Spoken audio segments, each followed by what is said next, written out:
Antara 1968 dan 1972, Amerika meluncurkan 9 misi manusia ke bulan.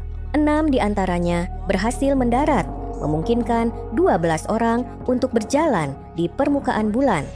Bab selanjutnya dari eksplorasi bulan NASA yang disebut Artemis memiliki tugas tidak hanya pergi ke bulan untuk menciptakan kehadiran manusia jangka panjang di dalam dan di sekitarnya, tetapi juga untuk mempersiapkan misi manusia yang semakin rumit ke Mars. Singkatnya, segala sesuatu yang harus dapat kita lakukan di sini harus kita lakukan terlebih dahulu di sini. Jadi, seperti apa misi Artemis? Semuanya dirancang dan diuji dengan mempertimbangkan elemen terpenting kami, para astronot. Ini adalah pesawat ruang angkasa mereka yang dirancang untuk manusia bernama Orion. Dibangun dalam 3 bagian, modul kru, tempat hingga 4. Astronaut akan tinggal dan bekerja selama penerbangan, modul layanan dengan sistem pendukung kehidupan untuk kru dan mesin serta cadangan bahan bakarnya sendiri, dan sistem pembatalan peluncuran dengan mesin yang mampu menarik modul kru ke tempat aman selama peluncuran jika terjadi sesuatu yang tidak beres.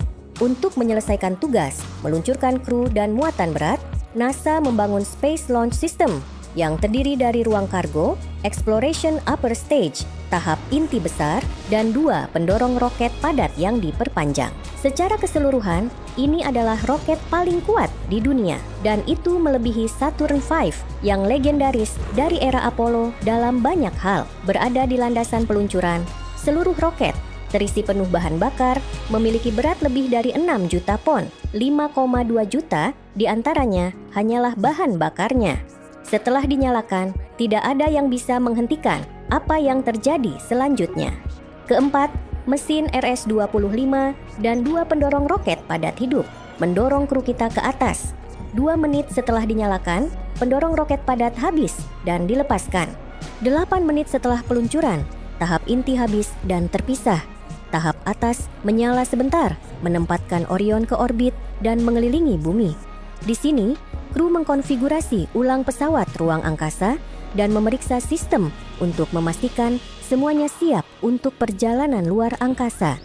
Dengan lampu hijau dari pusat kendali misi, kru menyalakan kembali mesin Exploration Upper Stage untuk meninggalkan bumi sepenuhnya.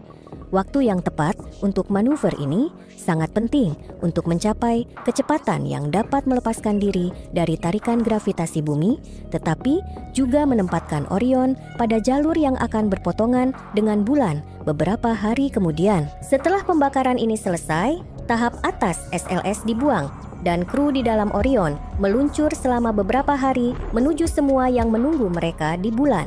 Mendekati bulan, kita melihat perbedaan mendasar antara Artemis dan Apollo. Alih-alih mengharuskan Orion berfungsi sebagai modul komando bulan, sekali pakai atau membawa pendarat bulan yang terbatas, misi Artemis akan memanfaatkan pendekatan yang berbeda. Pra-penempatan. Semua yang dibutuhkan untuk misi bulan akan diposisikan terlebih dahulu oleh mitra komersial dan internasional. Ini termasuk rover, eksperimen ilmiah, dan sistem berawak manusia di permukaan, tetapi juga termasuk stasiun bulan khusus yang mengorbit bulan yang disebut Gateway. Di stasiun ini, kita dapat menempatkan pendarat bulan yang tangguh dan membangun relay komunikasi yang kuat. Dirancang dengan standar terbuka, Gateway dapat diperluas seiring pengembangan misi dan kemitraan baru, memungkinkan beberapa misi manusia di bulan pada saat yang sama, dan memungkinkan sains yang berkelanjutan dilakukan bahkan di antara misi manusia. Gateway juga mampu menyesuaikan orbitnya untuk memungkinkan akses ke setiap bagian bulan, sesuatu yang tidak bisa dilakukan misi Apollo.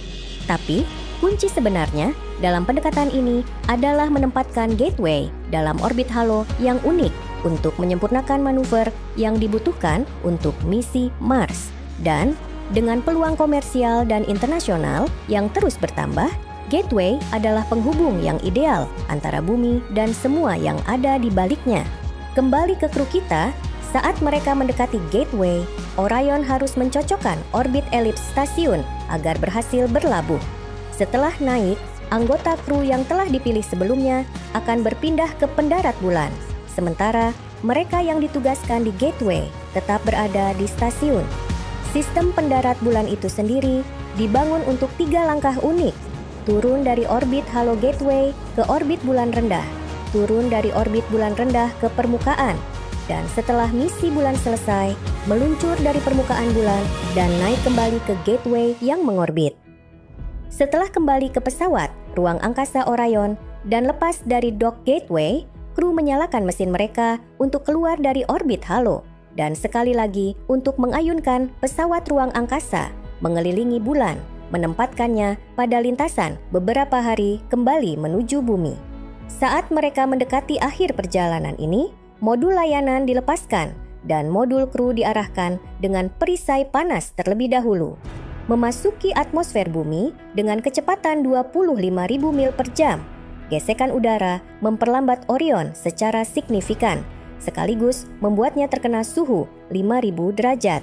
Dengan Orion sekarang hanya berkecepatan 300 mil per jam, serangkaian parasut yang diuji secara unik dan diproduksi untuk momen ini mengembang, memperlambat pesawat hingga hanya 20 mil per jam untuk pendaratan di air.